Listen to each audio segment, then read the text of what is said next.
اور ظلم مٹ جائے مظلوم کے حق میں۔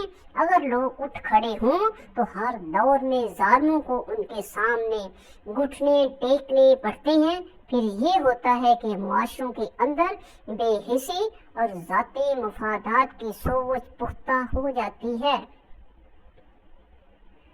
ظالم منظور ہو جاتا ہے اور مظلوم بے بس مجبور ہو کر دھکے کھاتا پھرتا ہے۔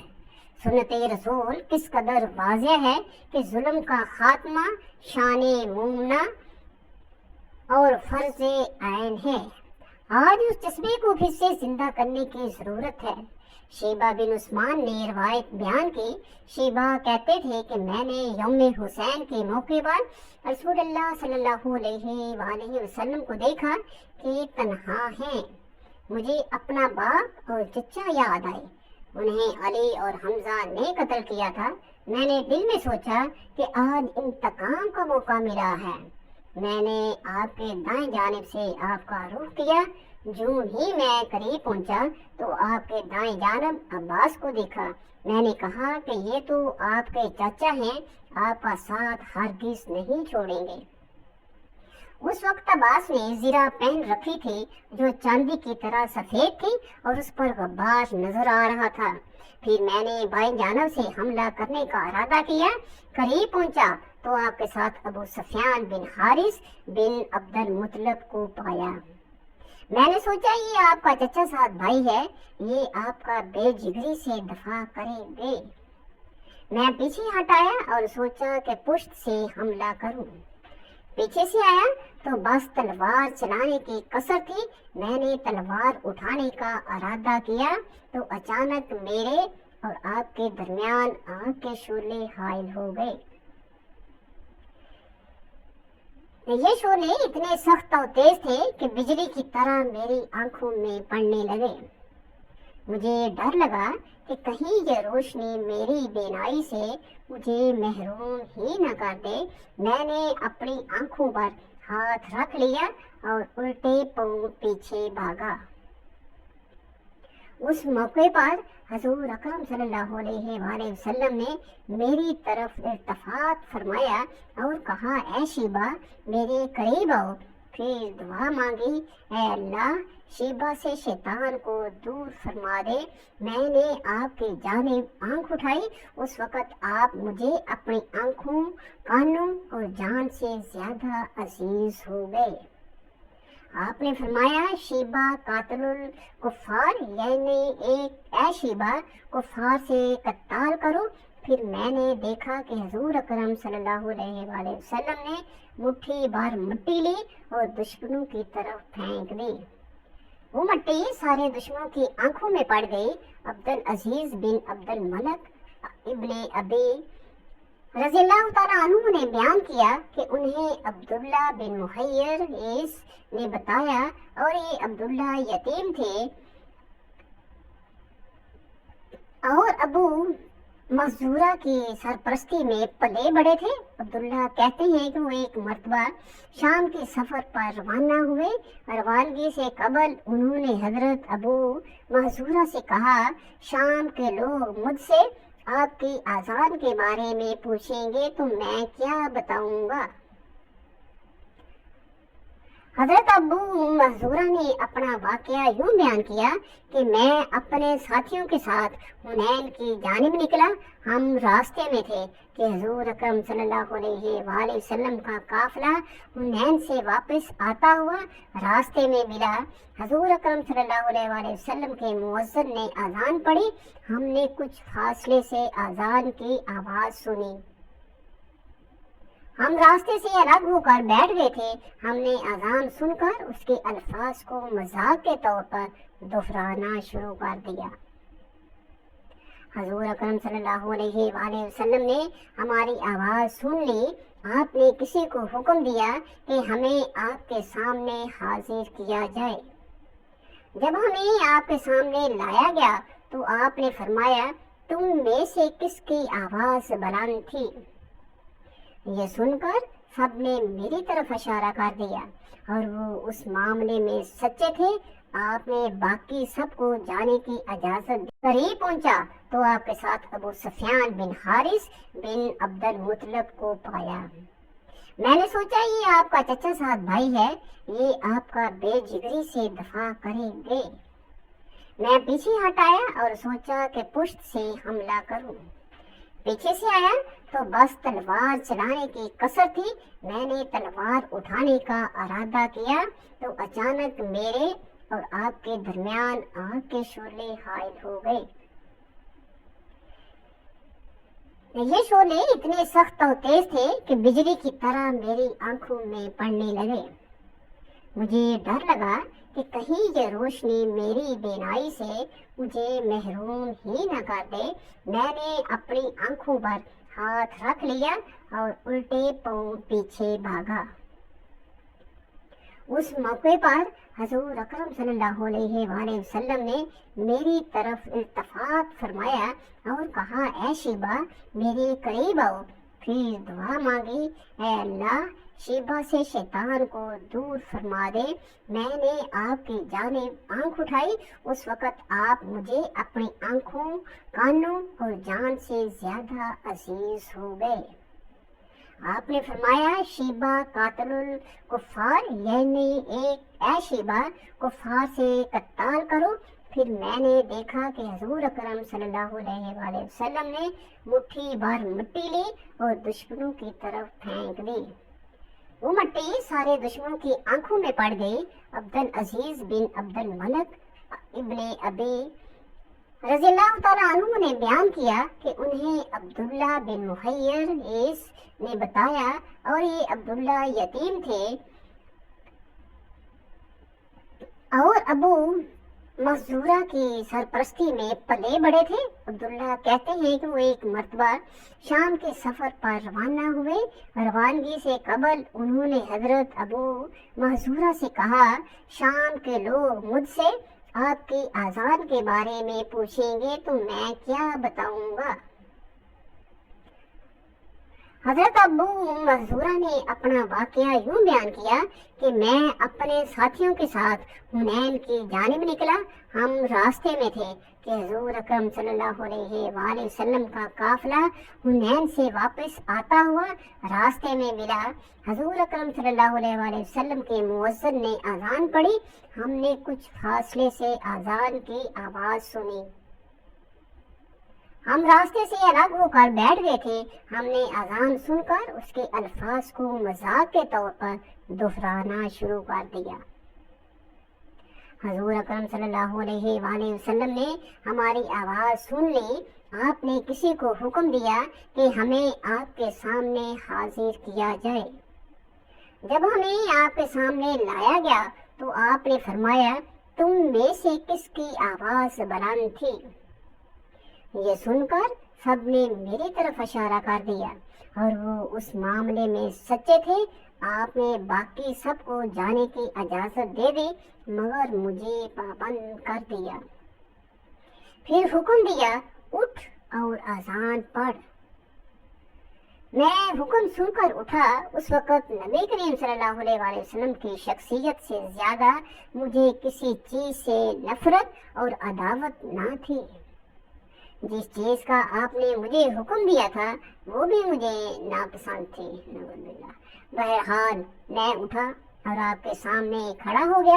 آپ نے مجھے اذان کے کلمات سکھائے اور فرمایا، اب بلند آواز سے کہنا شروع کر دے، اللہ اکبر، اللہ اکبر، اشہد ان لا الہ الا اللہ، اشہد ان محمد رسول اللہ، حی علی الصلاۃ، حی علی الفلاح، اللہ اکبر، اللہ اکبر، لا الہ الا اللہ۔ جب میں نے اذان مکمل کی تو آپ نے مجھے بلایا اور ایک تھیلی دی جس میں کچھ چاندی تھی۔ اس کے بعد آپ نے میری پیشانی پر اپنا ہاتھ رکھا، پھر وہ میرے چہرے پر پھیرتے ہوئے میرے سینے تک لائے اور میرے پیٹ اور کلیجے پر پھیرا، پھر میرے ناف تک آپ نے ہاتھ پھیرا۔ اس کے بعد آپ نے دعا فرمائی، اللہ تعالیٰ تجھے برکت عطا فرمائے۔ اور تیرے اوپر اپنا فضل و کرم کرے۔ اب میری قلبی حالت بدل چکی تھی۔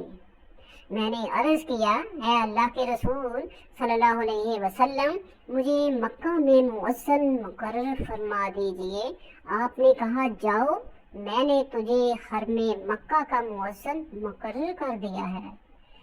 اب میرا دل حضور اکرم صلی اللہ علیہ وسلم کی محبت سے یوں بھر گیا تھا کہ کائنات کی کوئی چیز مجھے آپ سے زیادہ محبوب نہ تھی۔ میں حضور صلی اللہ علیہ وسلم کے مقرر کردہ عامل مکہ حضرت عطاب بن اسید کے پاس آیا اور انہیں پورا واقعہ سنایا۔ چنانچہ اس وقت سے میں اذان کی ذمہ داری نبھا رہا ہوں۔ سفن البہقی میں بیان کیا گیا ہے کہ حضرت ابو محذورہ کی اولاد، ان کے پوتے اور پڑپوتے سب مسجد حرام میں اذان دیا کرتے تھے۔ فتح مکہ کے بعد شعبان کے مہینے میں غزوہ حنین وقوع پذیر ہوا۔ اس میں قبیلہ بنی حوازن سے سخت جنگ ہوئی۔ بنی حوازن کے سردار مالک بن عوف نے حالات معلوم کرنے کے لیے اپنے جاسوس بھیجے۔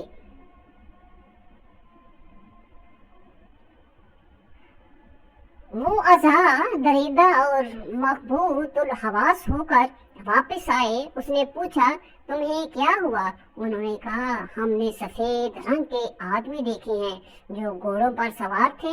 واللہ، ہم خود کو اس حال سے بچا نہیں سکے ہیں جو آپ دیکھ رہے ہیں۔ وہ یہ کہ دیکھ کر بھی باس نہ آیا، بلکہ رسول اللہ صلی اللہ علیہ وسلم سے قتال کے لیے اٹھ کھڑا ہوا۔ جاسوسوں نے جو آدمی دیکھے تھے وہ دراصل فرشتے تھے، کیونکہ اللہ کا ارشاد ہے، پھر اللہ تعالیٰ نے اپنے رسول اور مومنوں پر اپنے سکینت نازل فرمائی اور ایسے لشکر اتارے جنہیں تم نے نہیں دیکھا۔ صحیح بخاری میں حضرت عدی سے روایت ہے کہ میں خدمت نبوی میں بیٹھا ہوا تھا کہ ایک آدمی نے آ کر کافہ کی شکایت کی، پھر دوسرے آدمی نے آ کر رہزنی کی شکایت کی۔ آپ نے فرمایا، عدی، تم نے ہیرا دیکھا ہے؟ اگر تمہاری زندگی دراز ہوئی تو تم دیکھ لو گے۔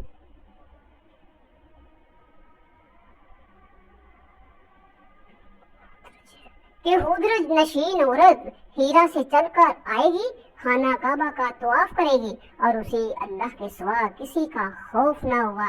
اور اگر تمہاری زندگی دراز ہوئی تو تم کسرا کی خزانے فتح کرو گے، اور اگر تمہاری زندگی دراز ہوئی تو تم دیکھو گے کہ آدمی چلو بھر کا سونا یا چاندی نکالے گا اور ایسے آدمی کو تلاش کرے گا جو اسے قبول کر لے، تو کوئی اسے قبول کرنے والا نہ ملے گا۔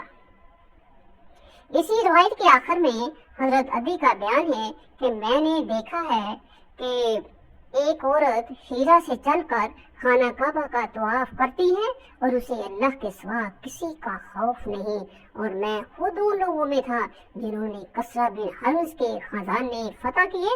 اور اگر تم لوگوں کی زندگی دراز ہوئی تو تم لوگ وہ چیز بھی دیکھ لو گے جو صلی اللہ علیہ وآلہ وسلم نے فرمائی تھی کہ آدمی چلو پھر سونا یا چاندی نکالے گا۔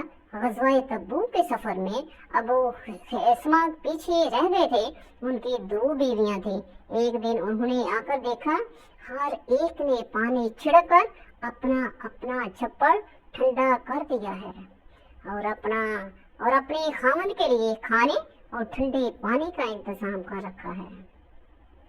یہ دیکھتے ہی ابو خیثمہ نے کہا، رسول اللہ صلی اللہ علیہ وآلہ وسلم گرمی اور دھوپ میں ہوں اور ابو خیثمہ ٹھنڈک اور سائے میں ہوں۔ واللہ، یہ انصاف نہیں ہے۔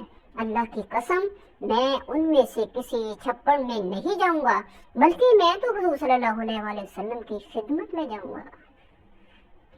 چنانچہ ان کا زادِ راہ تیار کر دیا گیا اور وہ اپنے اونٹ پر سوار ہو کر تبوک کی جانب آپ کے پیچھے پیچھے روانہ ہو گئے۔ مجاہدین نے دور سے دیکھا تو عرض کیا، یا رسول اللہ صلی اللہ علیہ وآلہ وسلم، ایک سوار آ رہا ہے۔ فرمایا، ابو خیثمہ ہوگا۔ انہوں نے جواب دیا یا رسول اللہ صلی اللہ علیہ وسلم اللہ کی قسم وہ واقعی ابو خیثمہ ہے۔ انہوں نے حاضر خدمت ہو کر اپنا واقعہ کہہ سنایا تو آپ نے ان کے حق میں دعا فرمائی۔ ایک صحابی نبی کریم صلی اللہ علیہ وآلہ وسلم کی خدمت میں حاضر ہوئے اور خبر دی کہ ایک خوبصورت نوجوان مسجد کے پاس کھڑا ہو کر اس طرح رو رہا ہے جیسے اس کی ماں مر گئی ہو، وہ چاہتا ہے کہ آپ سے ملاقات کرے۔ چنانچہ یہ سن کر آپ صلی اللہ علیہ وآلہ وسلم نے فرمایا اس کو مسجد میں بھیج دو۔ تو وہ جوان مسجد میں داخل ہوا اور رسول اکرم صلی اللہ علیہ وآلہ وسلم کو سلام کیا تو آپ صلی اللہ علیہ وآلہ وسلم نے سلام کا جواب دیا اور فرمایا اے جوان رونے کی وجہ کیا ہے؟ اس نے عرض کیا میں کیوں نہ روں حالانکہ میں نے ایسے گناہ انجام دیے ہیں کہ خداوند عالم ان میں سے بعض کی وجہ سے مجھے جہنم میں بھیج سکتا ہے۔ میں تو یہ مانتا ہوں کہ مجھے میری گناہوں کے بدلے دردناک عذاب دیا جائے اور اللہ پاک مجھے بالکل معاف نہیں کر سکتا۔ رسول اکرم صلی اللہ علیہ وآلہ وسلم نے فرمایا کیا تم نے خدا کے ساتھ شرک کیا ہے؟ اس نے کہا نہیں، میں شرک سے پناہ چاہتا ہوں۔ آپ صلی اللہ علیہ وآلہ وسلم نے فرمایا کیا کسی انسان کا قتل کیا ہے؟ اس نے کہا نہیں۔ آپ نے فرمایا خدا تیری گناہوں کو بخش دے گا اگرچہ بڑے بڑے پہاڑوں کے برابر ہی کیوں نہ ہوں۔ اس نے کہا میرے گناہ بڑے بڑے پہاڑوں سے بھی بڑے ہیں۔ اس وقت آپ صلی اللہ علیہ وسلم نے فرمایا اللہ تعالیٰ تیرے گناہوں کو ضرور بخش دے گا، چاہے وہ زمین دریا درخت کے برابر ہی کیوں نہ ہوں۔ بے شک تیرے گناہ قابل بخشش ہے اگرچہ آسمان ستاروں اور عرش و کرسی کے برابر ہی کیوں نہ ہوں۔ اس نے کہا میرے گناہ اس سے بھی بڑے ہیں۔ آپ صلی اللہ علیہ وسلم نے فرمایا اے جوان افسوس ہے تیرے اوپر، تیرے گناہ بڑے ہیں یا تیرا خدا بڑا ہے؟ یہ سن کر وہ جوان سجدے میں گر پڑا اور کہا پاک ہے میرا پروردگار یا رسول اللہ صلی اللہ علیہ وآلہ وسلم، میرا خدا تو ہر عظیم سے عظیم تر ہے۔ اس کے بعد وہ خاموش ہو گیا۔ اس وقت آپ صلی اللہ علیہ وآلہ وسلم نے فرمایا اے جوان کیا تو مجھے اپنے گناہوں میں سے ایک گناہ کا بتا سکتا ہو؟ اس نے کہا کیوں نہیں، میں 7 سال سے قبروں کو کھول کر مردوں کو باہر نکالتا ہوں اور کفن چوری کر لیتا ہوں۔ قبیلہ انصار کی ایک لڑکی کا انتقال ہوا، اس کا کفن نکال لیا اور اس کو برہنہ ہی قبر میں چھوڑ دیا۔ شیطان نے مجھے ورگلایا، اس کی خوبصورتی نے مجھے اپنے جال میں پھنسا لیا۔ واپس لوٹا اور جو کام نہیں کرنا چاہیے تھا وہ کر بیٹھا۔ اس وقت ایک آواز سنی اے جوان روزے قیامت تجھ پر عذاب ہو۔ جس دن بارگاہ الہی میں پیش کیا جائے گا تو نے مجھے مردوں کے درمیان برہنہ کر دیا ہے، مجھے قبر سے نکالا، میرا کفن لے چلا اور مجھے جنابت کی حالت میں چھوڑ دیا، اور روزے قیامت اسی حالت میں محشر میں بھی جاؤں گا۔ عذاب ہو تجھ پر عذاب ہو تجھ پر آتش جہنم کا۔ یہ سن کر آپ صلی اللہ علیہ وآلہ وسلم نے بلند آواز میں پکارا اے فاسق یہاں سے دور چلا جا، میں ڈرتا ہوں کہ تیرے عذاب میں بھی جل جاؤں۔ تو آتش جہنم سے کتنا نزدیک ہے۔ وہ شخص مسجد سے باہر نکلا اور شہر سے باہر پکارتا جا رہا تھا، اللہ کی بارگاہ الہی میں عرض کیا پالنے والے میری دعا قبول فرما اور گناہ بخش دے، تو اپنے پیغمبر کو اس کی خبر دے، اگر میری دعا قبول نہ ہوئی اور گناہ نہ بخشے نیز مجھ پر عذاب کرنے کا ارادہ ہو تو میرے اوپر آتش فرما، میں جل جاؤں۔ بہرحال روزے قیامت کی ذلت و رسوائی سے مجھے نجات دے دے۔ تو اس وقت یہ آیات نازل ہوئے، اور یہ وہ لوگ ہیں کہ جب کوئی نمایاں گناہ کرتے ہیں یا اپنے نفس پر ظلم کرتے ہیں تو خدا کو یاد کر کے اپنے گناہوں پر استغفار کرتے ہیں، اور خدا کے علاوہ کون ہے گناہوں کو معاف کرنے والا، اور وہ اپنے کیے پر جان بوجھ کر اصرار نہیں کرتے۔ یہی وہ لوگ ہیں جن کی جزا مغفرت ہے اور وہ جنت ہے جس کے نیچے نہریں جاری ہیں، وہ ہمیشہ اسی میں رہنے والے ہیں، اور عمل کرنے کی یہ جزا بہترین جزا ہے۔ اللہ تعالی ہمیں نیک کاروں میں شامل فرمائے۔